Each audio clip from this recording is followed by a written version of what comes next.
Assalamualaikum warahmatullahi wabarakatuh. Apa kabar Bapak Ibu semuanya? Wabil khusus yang sampai saat ini masih mengerjakan tugas-tugas di PMM berkaitan dengan piloting PPG.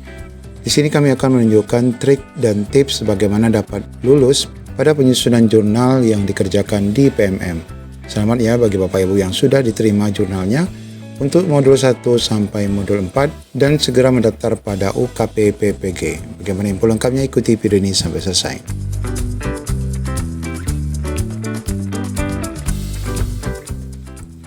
Baik Bapak Ibu, kami ucapkan selamat bagi Bapak Ibu yang sudah mengerjakan modul per modul, mulai dari tugas-tugas yang ada pada modul, kemudian menjawab post test, kemudian juga mengerjakan jurnal ya, sehingga akhirnya Bapak Ibu dalam setiap jurnal yang Bapak Ibu siapkan di setiap modul itu dinyatakan diterima, sehingga di sini muncul pesan selesai ya.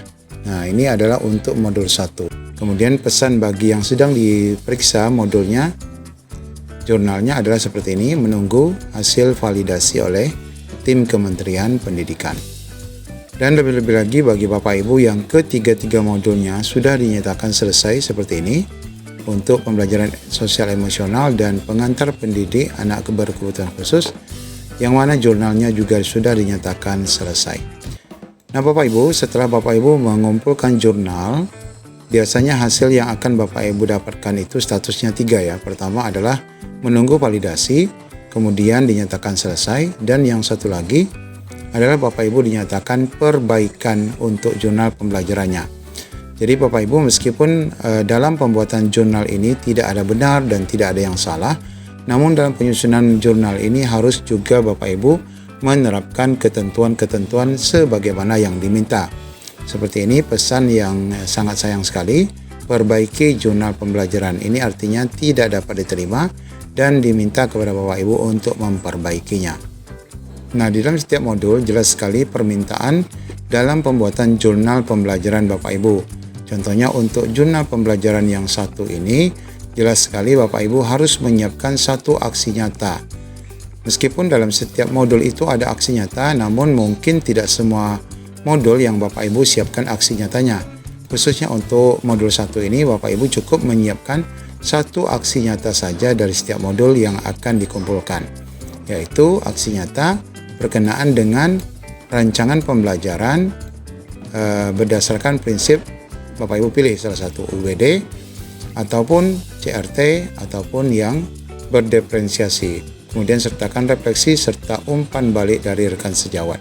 Ini dimuat dalam satu dokumen PDF yang tidak boleh lebih dari 10 MB. Meskipun di sini tertulis tidak ada yang benar ataupun yang salah, intinya apa yang Bapak Ibu buat adalah yang terbaik menurut Bapak Ibu. Ini insya Allah akan dinyatakan diterima. Nah, salah satu tip yang perlu Bapak Ibu pahami dalam penyusunan aksi nyata, khususnya untuk laporan aksi nyata yang modul 1, nanti Bapak Ibu kan sudah mendapatkan masalah yang dihadapi atau latar belakangnya. Kemudian konsep yang akan Bapak Ibu gunakan ini tentu saja kalau Bapak Ibu ambil yang merancang pembelajaran UBD berarti UBD, yang diferensiasi. Kemudian ini adalah konsep singkat materi dari UBD ataupun diferensiasi itu sendiri. Kemudian perancangan pembelajarannya seperti apa.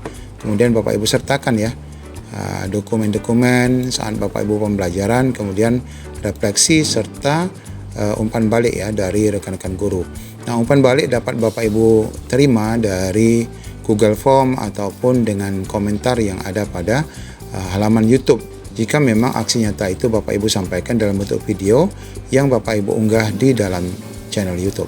Nah, di sini kami akan coba tunjukkan bentuk tampilan jurnal pembelajaran yang sudah kami buat. Nah, di sini Bapak Ibu kami memilah menjadi 3. Pertama tentu saja adalah jurnal itu sendiri, di mana di dalam jurnal yang kami susun ini ada biodata.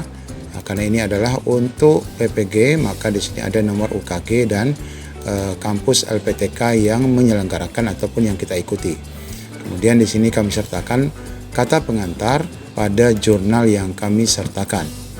Nah, Bapak Ibu, lampiran pertama dari jurnal ini adalah aksi nyatanya. Nah, ini adalah lampiran 1. Kita akan membuat aksi nyata di dalam jurnal ini, kita selipkan.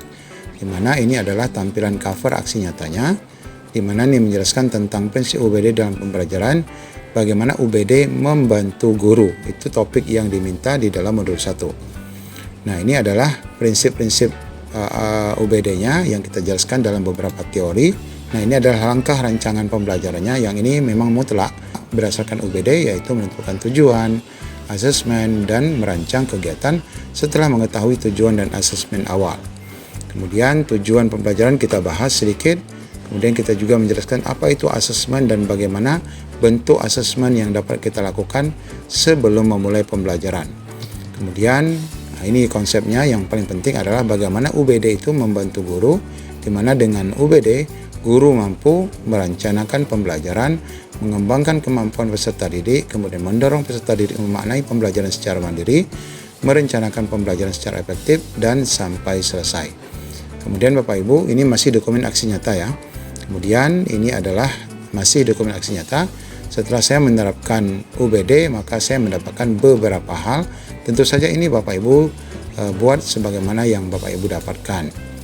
Kemudian lampiran keduanya adalah rancangannya ya, contoh rancangan pembelajaran dengan UBD.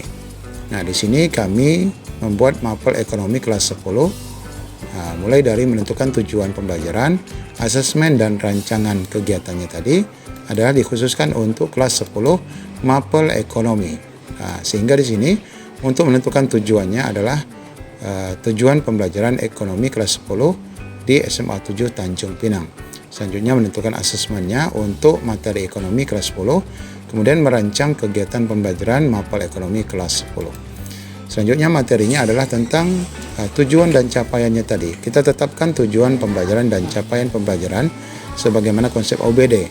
Peserta didik mampu mendistribusikan pengertian pasar, peran pasar dan macam-macam pasar serta contoh-contohnya.